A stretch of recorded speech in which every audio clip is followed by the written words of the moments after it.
Sup dingle hoppers and hoppettes, welcome to a video about something I randomly thought about today that I want to talk about while you watch me play video games horribly.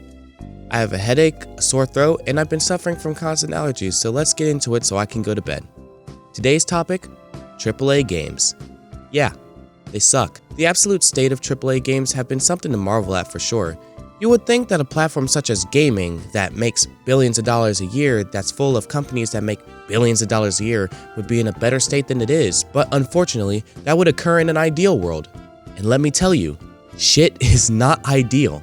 Video games lately are now releasing in worse and worse states, and we as a collective of video game players constantly let ourselves get basically scammed of $70 for a game that could easily be sold in the bargain bin at $5 below. Games like the newest Saints Row are displays of how pitiful the mainstream, or at least the most financially backed games in the industry are right now. Glitchy to the highest level possible, dialogue that earlier Saints Row games would parody, and all around horrible gameplay. And there are plenty of other games that follow right along with that pattern. Redfall. That game just came out and is in a terrible state, AI-wise and in looks. Everything about the game just looks awful.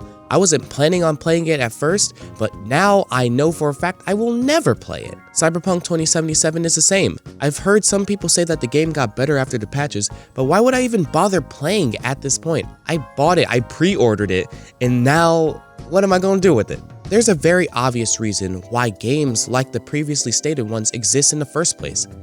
The companies don't give a shit about the state of the game when it comes out, and people will still buy it. It's all in the name of the companies making them.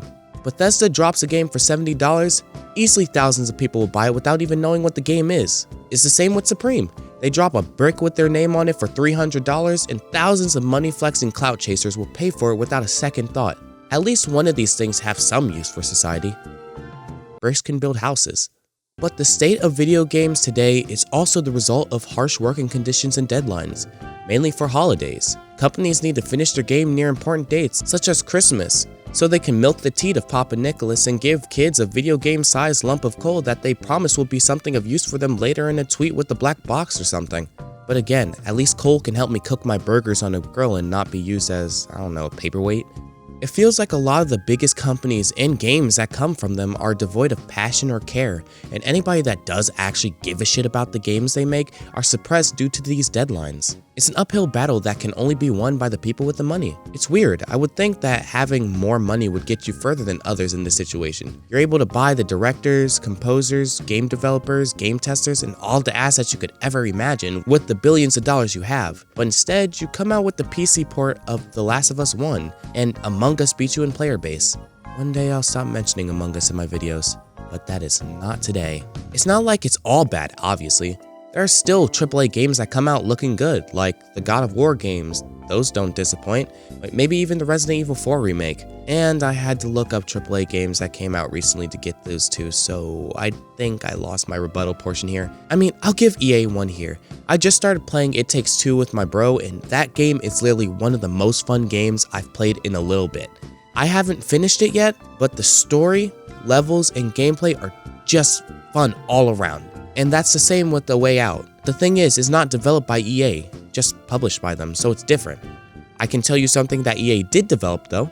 The Madden football series. Those games come out a buggy mess every single fucking year. You ruined football gaming for me, and I'll never forgive you for that, EA.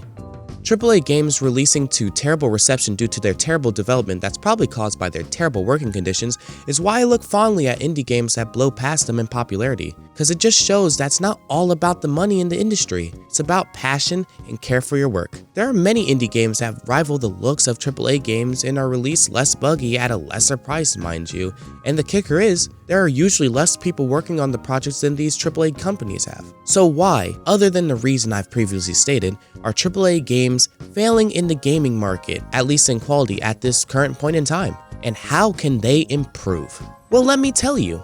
Cause this isn't just a video of me shitting on AAA games, I'm going to get constructive in my criticism. So let's start with step number 1. Stop lying. That's pretty simple, just stop fucking lying to your customers. No lying, no being purposely deceitful, and show complete transparency so people can understand what they're buying.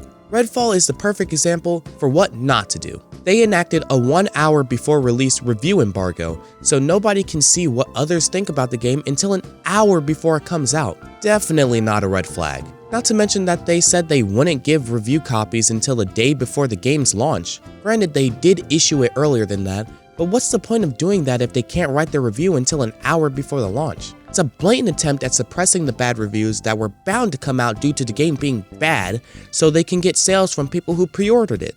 An hour is not enough time to convince somebody not to buy something. Definitely if they've been hyped about it for years. There are notorious liars in the gaming industry who lie to game journalists just to keep their attention on the releasing game. Not only should that be illegal since it's purposely false advertising their game for more profit, it fucks up the game developers cause then they have to scramble to cover the liars' actions. Hell, there's even a case of an entire game being a lie from Peter Molyneux, the game designer for the Fable series. Dude literally built up an Xbox Connect game like it was a revolutionary step in AI that we don't even have today.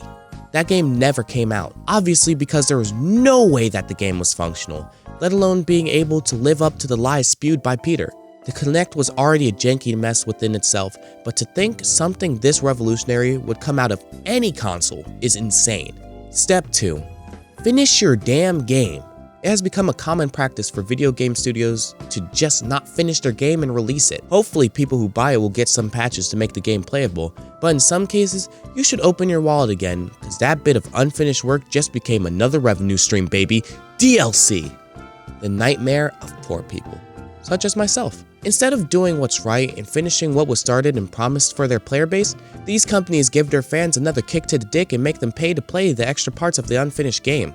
Cause why be loyal to the people that got you to that point?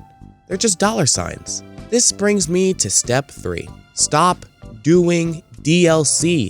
There are obvious times when DLC will be an okay thing to release, such as an addition of levels to an already finished game.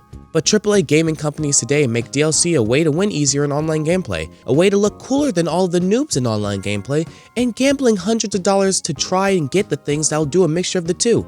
Oh my god, why are loot boxes even a thing? Do you realize that the majority of players of video games are children? How is gambling real money even allowed for these games? It's insane. Those 3 steps alone will make AAA gaming a better space and give gamers a reason to spend almost $100 for the games. But here are some rapid fire suggestions that would make it even better. Bring back co-op gaming. Some people live in the same house with one console and like to play games. Online multiplayer and co-op gameplay shouldn't be mutually exclusive. At least make an attempt at doing something new instead of remastering old games and making sequels over and over again. Stop with the fucking loot boxes. This needed to be said again just so you understand where I stand. Make NPCs walk faster when you have to follow them. Why are they too fast when I walk but too slow when I run? Stop updating and changing shit when there is literally nothing wrong with the game. I'm looking at you, Beat Saber. Now I can't even play anymore because it opens to a black screen and nothing else. And finally, the most important fucking thing there is to do, give a shit about your community. But we know that'll never happen. Okay, like, subscribe, merch, bye.